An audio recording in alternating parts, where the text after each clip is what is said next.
Bonjour, bienvenue sur cette vidéo.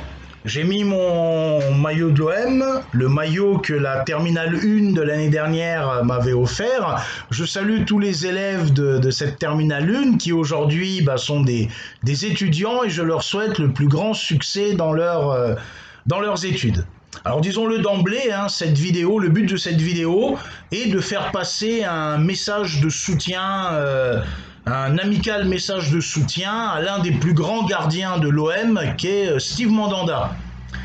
Je supporte l'OM, alors je suis ni chroniqueur sportif, ni historien du sport, ni même spécialiste de l'OM. Je suis professeur de philosophie. Je supporte l'OM depuis 1989, c'est un club dans lequel je me reconnais. Il y a eu des belles épopées, mais également d'autres épopées plus difficiles. C'est une équipe également que mon fils supporte. On est déjà allé ensemble au stade voir des matchs, et notamment des matchs dans lesquels Mandanda a fait des arrêts décisifs.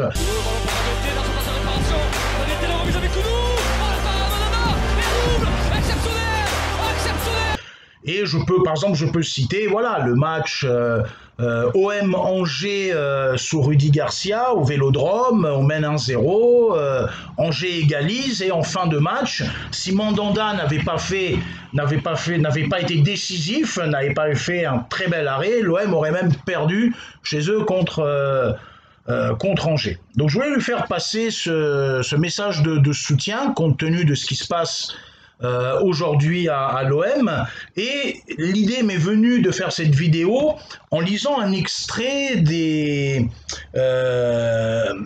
sur le concept d'histoire, ces différentes thèses sur l'histoire rédigées par Walter Benjamin dans les années 40, et notamment la thèse numéro 6. La thèse numéro 6 de Walter Benjamin, je vais la lire. Articuler historiquement le passé ne signifie pas le connaître tel qu'il a été effectivement, mais plutôt devenir maître d'un souvenir tel qu'il brille à l'instant d'un péril. Je saute un peu, je lis un autre passage de cette 6e thèse. Le péril menace tout aussi bien l'existence de la tradition que ceux qui la reçoivent. Pour elles comme pour eux, il consiste à les livrer comme instruments à la classe dominante. À chaque époque, il faut tenter d'arracher la tradition au conformisme qui veut s'emparer d'elle. Alors je ne lis pas la thèse en entier, elle est un peu longue, mais j'aime beaucoup cette idée, effectivement. Qu'est-ce que dit Walter Benjamin ? À un moment, il ne s'agit pas de connaître l'histoire telle qu'elle est. Je ne prétends pas connaître l'histoire de l'OM telle qu'elle est. Je ne fais ni partie du staff, ni des dirigeants, ni des joueurs, ni des supporters qui vont tous les week-ends au stade. Donc je ne prétends pas connaître l'histoire de l'OM telle qu'elle est. Par contre, au moment où il me semble y avoir un péril, il faut savoir se saisir des souvenirs subjectifs qu'on a du temps présent. Qu'est-ce que ça a été pour moi l'OM? Pourquoi je supporte ce club? Parce que j'adhère à certaines valeurs de solidarité, de camaraderie, de convivialité. Et que, alors là je ne parle pas de l'OM, mais de manière générale, pour moi, si le football de demain se transforme, les grands clubs de demain se transforment en des entreprises ultralibérales, avec un management hyper violent, où il s'agit de mettre les joueurs en concurrence entre eux. Si on met les joueurs en concurrence entre eux, il ne peut pas y avoir de solidarité authentique. Alors, commençons un petit peu. Donc, quelle était la situation actuelle quelle était la situation, à Marseille avant le début de la saison 2021-2022? Il y avait un numéro 1 parmi les gardiens qui était Steve Mandanda et un numéro 2 qui était Yoann Pelé. Mandanda a eu ces dernières saisons des blessures et Yoann Pelé, numéro 2 en toute logique, le remplace. Et quand Mandanda revient, Mandanda est gardien numéro 1.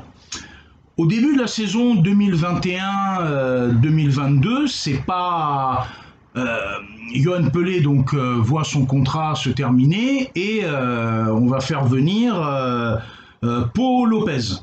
Donc Pau Lopez vient à Marseille, sauf que là, nouveau cas de figure, Mandanda commence la saison et il s'en tire plutôt pas mal, il fait un bon début de saison.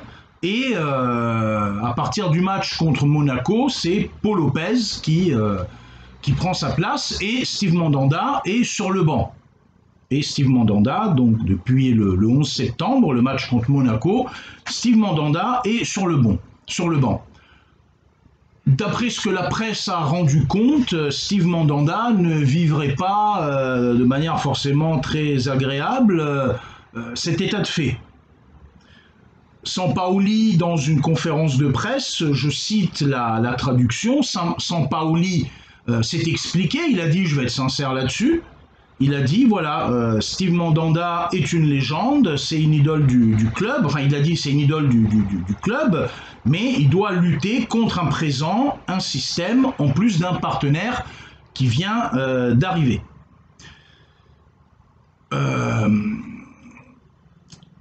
Certaines réactions n'ont pas tardé à se faire entendre. Hein. Depuis les critiques de Jérôme Roten, sur RMC, qui dit que la concurrence n'existe pas entre Mandanda et Pau Lopez. Sampaoli, je sais de Jérôme Roten, Sampaoli a en tête de mettre Lopez en numéro 1.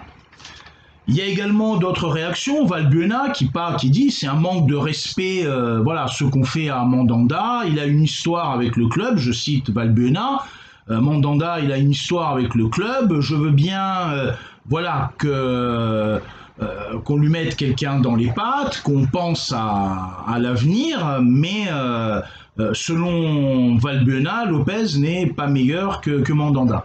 Alors personnellement, c'est un débat dans lequel je ne rentrerai pas. Je ne suis pas chroniqueur sportif ou entraîneur, je ne suis pas à la place de Sampaoli, pour dire si Lopez est meilleur que Mandanda.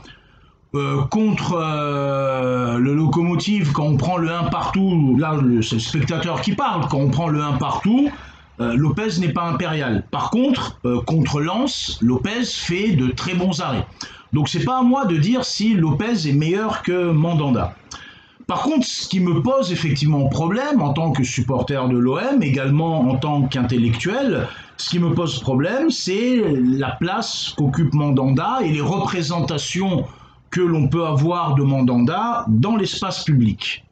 Conjointement au problème dont j'ai parlé, est-ce qu'un club de foot doit gérer ses joueurs à la façon dont un manager ultralibéral va gérer ses salariés avec parfois des techniques de management assez violentes.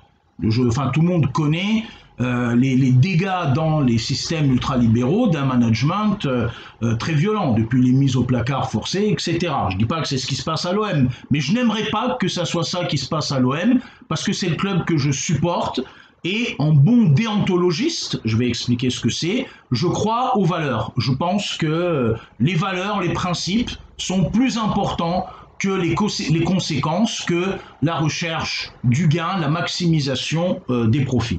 Et c'est sur ça que j'aimerais insister sur les représentations problématiques qu'on peut avoir de ce qui se passe avec Mandanda actuellement. Alors, aujourd'hui, important, la date à laquelle je fais cette vidéo. Aujourd'hui, on est samedi 2 octobre. Demain, l'OM se déplace à Lille.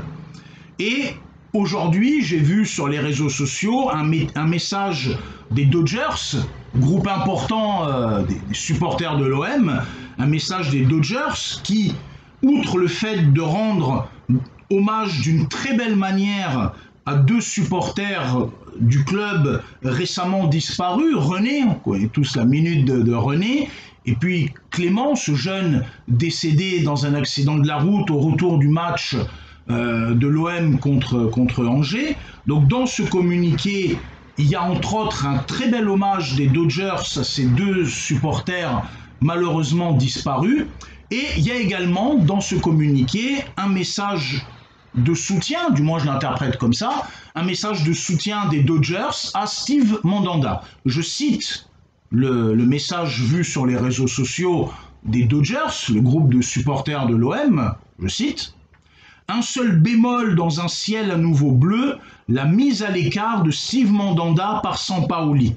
C'est un manque de respect, d'autant qu'aucune explication logique ne vient justifier cette décision. » On est le 2 octobre 2021.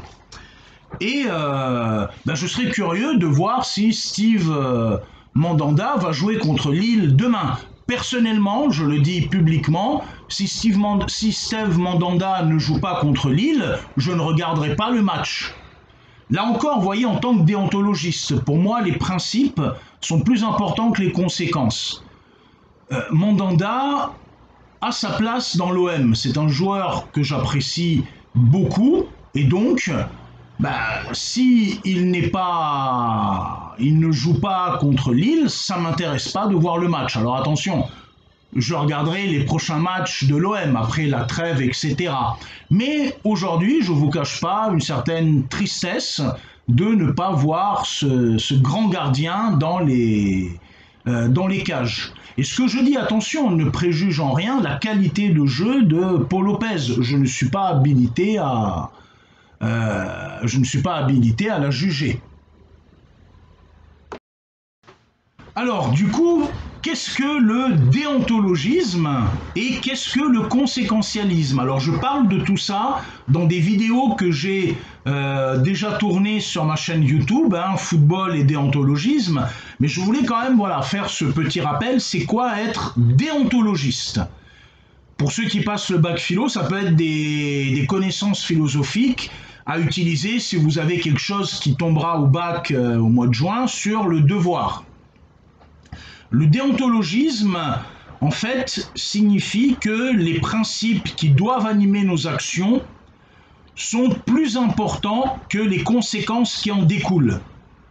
Donc je répète, le déontologisme consiste à dire que les principes qui doivent animer nos actions sont plus importants que les conséquences qui en découlent. En d'autres termes, c'est le devoir qui doit primer. Je dois faire ça, voilà. C'est le devoir qui doit primer. Ce sont les principes qui doivent primer. Par exemple, dans le football, il y a des principes. À un moment, chacun à sa place. La solidarité, l'engagement. Il y a des principes qui, à un moment, doivent primer. Vous avez ça dans Looking for Eric, le film de Ken Loach, dans lequel on voit Cantona. À un moment, il y a un principe qui doit primer sur le reste, c'est la solidarité au sein de l'équipe. Alors, le déontologisme, c'est un type de théorie morale. Vous avez un deuxième type de théorie morale qui est le conséquentialisme. Alors le conséquentialisme, attention, il ne faut pas dire le déontologisme c'est la morale, le conséquentialisme c'est pas la morale, c'est complètement faux. Le déontologisme et le conséquentialisme sont deux types de théorie morale, deux types distincts de théorie morale.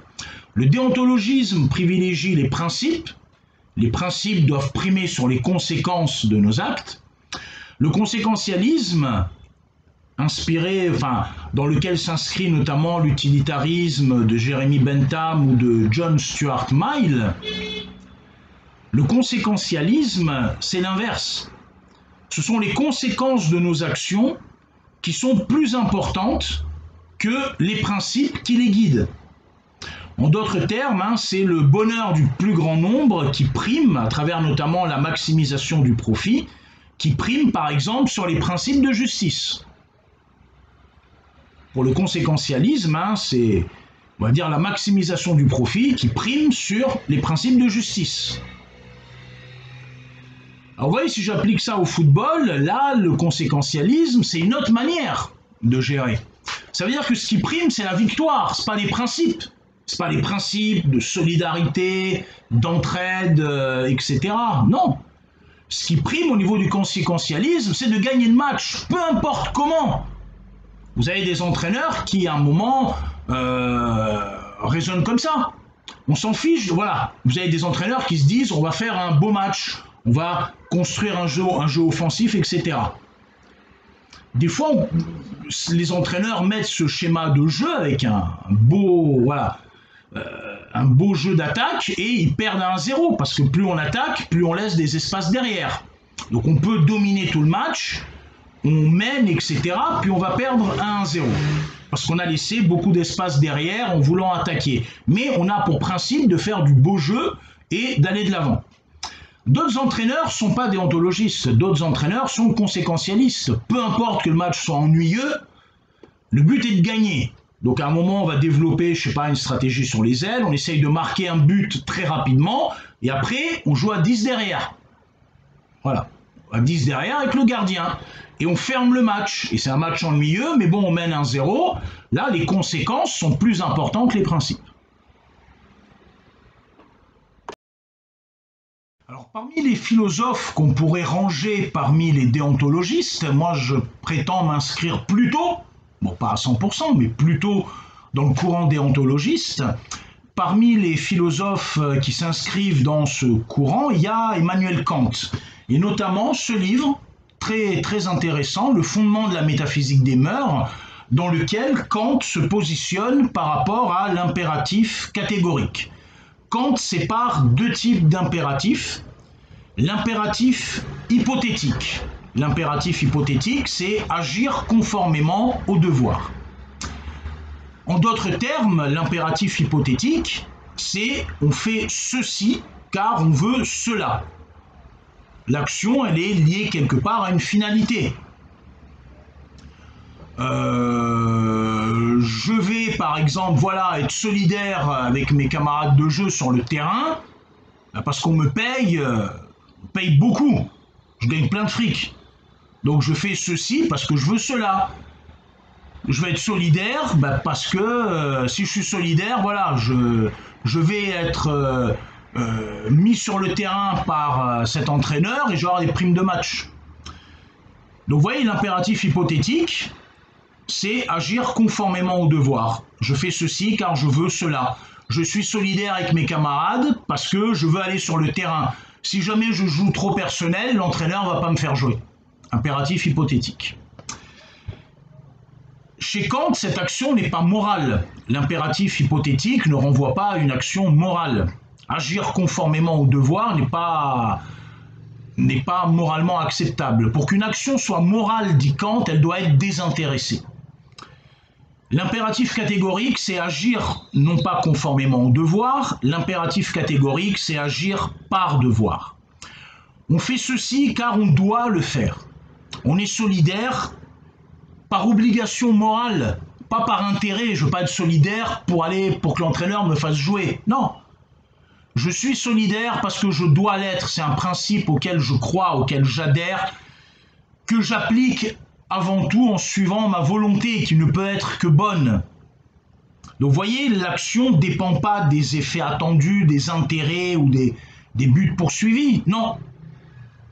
L'action est liée à la règle morale que l'on s'est fixée nous-mêmes, en pensant par nous-mêmes, et à laquelle on se soumet par devoir envers l'humanité tout entière.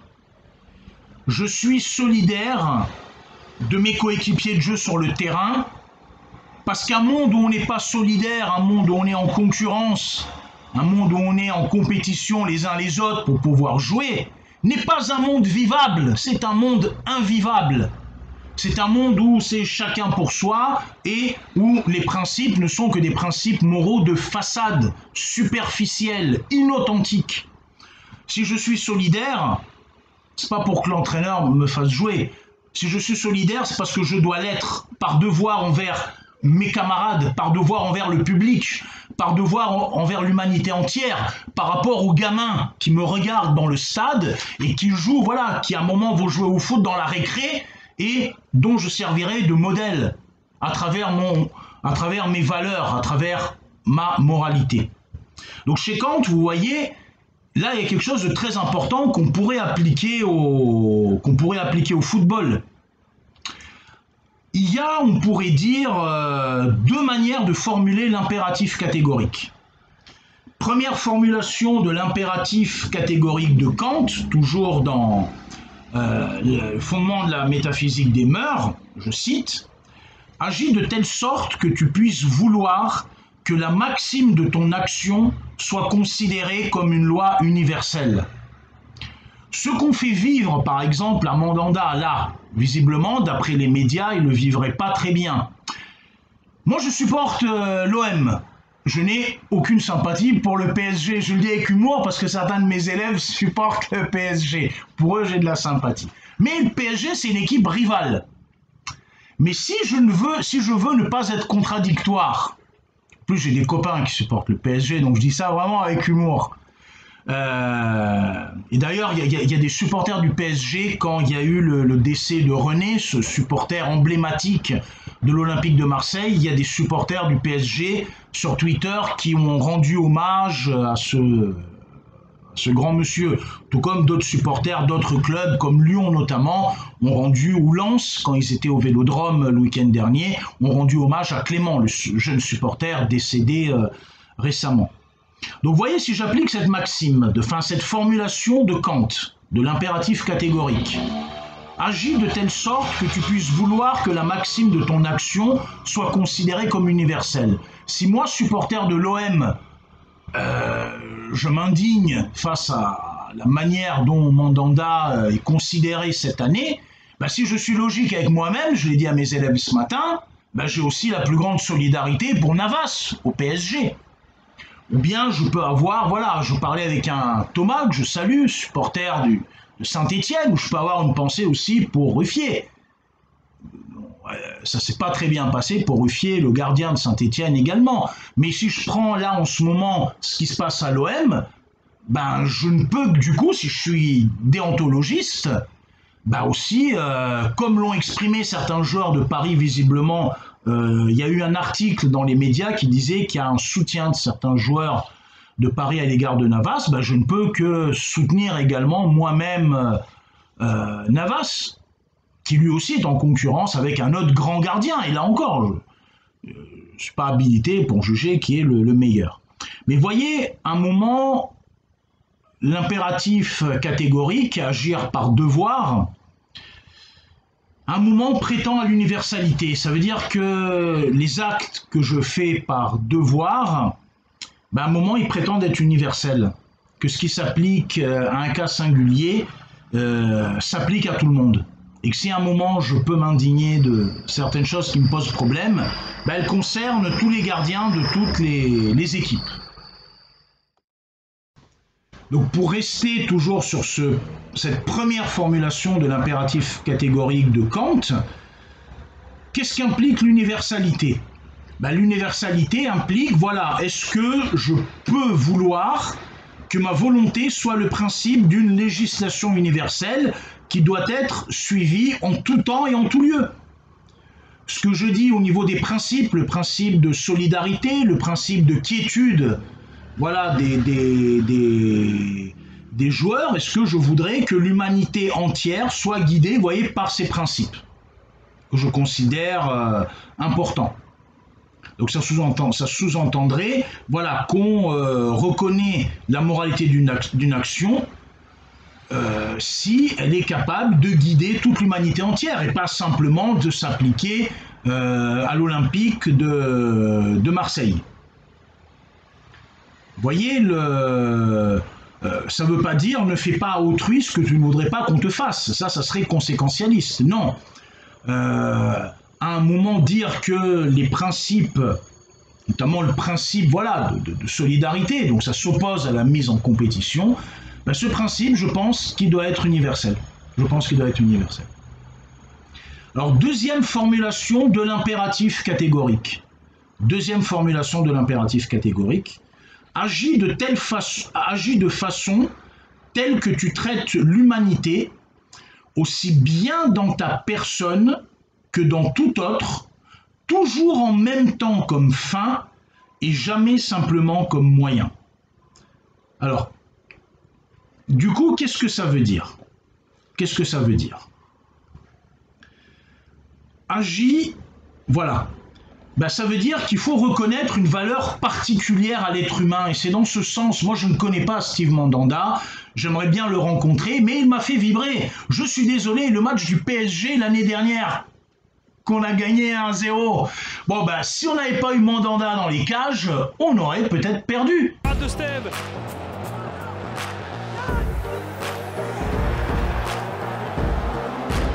Attention, Bamba rejoint la frappe pour la parade. Énorme parade. Mandanda a fait des arrêts exceptionnels, souvenez-vous, amis supporters de l'OM qui m'écoutaient. Oh, je vais parler comme Raph, j'aime beaucoup Raph, j'aime beaucoup ses lives, il présente bien. Donc, ouais, sauf que lui, il a peut-être plus de légitimité que moi à dire, amis supporters de l'OM. Moi, je connais pas, et bon, je vais au stade une fois par an, ou bref, très rarement. Bref. Donc, vous voyez, moi, Steve Mandanda, il m'a fait vibrer certains matchs, celui de l'année dernière contre Nice, d'autres il y a quelques années, notamment contre Lille, etc. Il a été blessé, il est revenu. Et bon, voilà, ne serait-ce que pour prendre un seul exemple, l'année dernière contre le PSG, il fait des arrêts miraculeux, Steve Mandanda. Je ne le connais pas, j'espère un jour le croiser, faire sa connaissance. S'il vient à Rabat, je serai ravi de le rencontrer. Exprimer ce message de soutien à Steve Mandanda, que je ne connais pas et que je rencontrerai peut-être jamais, c'est reconnaître une valeur particulière à l'humain. C'est ça la deuxième formulation de l'impératif catégorique. Agis de façon telle que tu traites l'humanité aussi bien dans ta personne que dans tout autre, toujours en même temps comme fin et jamais simplement comme moyen. Ne pas considérer autrui comme un moyen, un objet de divertissement. Voilà, Mandanda m'a fait vibrer, maintenant je l'ai oublié, je m'en fous. Non, Mandanda est une fin, c'est un être humain à part entière. C'est pas simplement un moyen de divertissement, voilà, que je regarde à la télé. D'ailleurs, je lui fais un petit clin d'œil dans mon prochain roman, Steve Mandanda. Considérer, voilà, autrui comme un moyen, non pas comme un moyen, c'est-à-dire quelque chose dont je me sers, mais comme une fin, c'est considérer à l'autre sa dignité et le fait qu'il n'appartienne qu'à lui-même, qu'il n'est pas justement l'objet de mon action ou de l'action des autres faite en vue d'un intérêt. C'est ne pas disposer d'autrui. Autrui est une fin, c'est pas un objet, c'est un sujet. Et c'est dans ce sens-là, voilà, c'est dans ce sens-là que, premièrement, je prétends qu'également cette deuxième formulation de l'impératif catégorique de Kant prétend à l'universalité, donc elle s'applique à d'autres gardiens, à d'autres individus. Là, je prends l'exemple du football, mais ça vaut aussi pour l'entreprise. Il y a un grand slogan managérial dans l'entreprise, personne n'est irremplaçable. Il faudrait l'inverser. Personne n'est irremplaçable. Tout le monde est irremplaçable. Tout le monde est irremplaçable. Tout le monde est précieux. Tout le monde est important. Tous ceux qui s'investissent dans le projet, tous ceux qui ont apporté, sont importants. Personne, à partir du moment où il s'investit, vous voyez, dans le projet qui donne, qui l'apporte, personne n'est irremplaçable. Mandanda, je ne dis pas, il a fait sa carrière. Demain, il y aura un autre gardien à l'OM. Et Mandanda, on a tout à fait conscience, d'après ses interviews, les interviews que j'ai lues dans la presse. Mais comme les Dodgers, je maintiens, s'il doit partir, c'est pas de cette façon-là.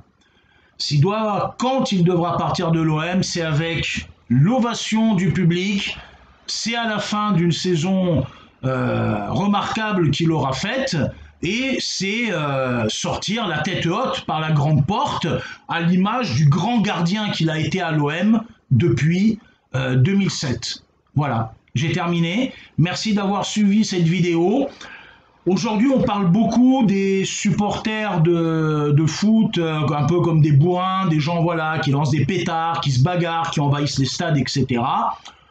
Cette vidéo voulait montrer aussi qu'on peut être un supporter de foot qui utilise des références philosophiques et qui les prouve sur le terrain. Je pourrais dire que les Dodgers, les supporters de Marseille, les Dodgers, le message qu'ils font, quelque part, on peut le relier de la philosophie déontologiste de Kant. Et bravo aux Dodgers, bravo à eux pour ce beau message que j'ai lu aujourd'hui sur les réseaux sociaux. Et bon, quand même, allez l'OM, hein, j'espère qu'on va gagner contre Lille, qui est une équipe sympathique d'ailleurs. Hein, j'ai beaucoup apprécié l'année dernière Lille qui a gagné le titre. Mais j'espère quand même que l'OM, l'équipe que je supporte, va va voilà, gagner quand même dimanche et que Mandanda fera un retour sur le terrain et qui pourra quelques années, au même titre que des grands gardiens comme Buffon ou autres qui ont joué jusqu'à 40 ans et plus. Buffon joue, je crois, à Parme, équipe de deuxième division en Italie. Donc Buffon continue de jouer. Il y a des gardiens. Dinosov était arrivé à la Juve, il avait 41 ans. Donc j'espère vite revoir Steve Mandanda sur le terrain et le voir accomplir ses belles prouesses, être décisif et nous régaler. Voilà, même dans une autre équipe que l'OM, on verra ce que nous réserve l'avenir. Steve Mandanda, tu es un grand gardien et voilà, je voulais vous êtes un grand gardien et je voulais vous exprimer mon message de soutien à travers cette vidéo philosophique. À bientôt, j'espère, sur un stade, Steve Mandanda. Merci d'avoir suivi cette vidéo. À bientôt. Au revoir. Ah, faut que j'éteigne, j'ai oublié d'éteindre. Au revoir.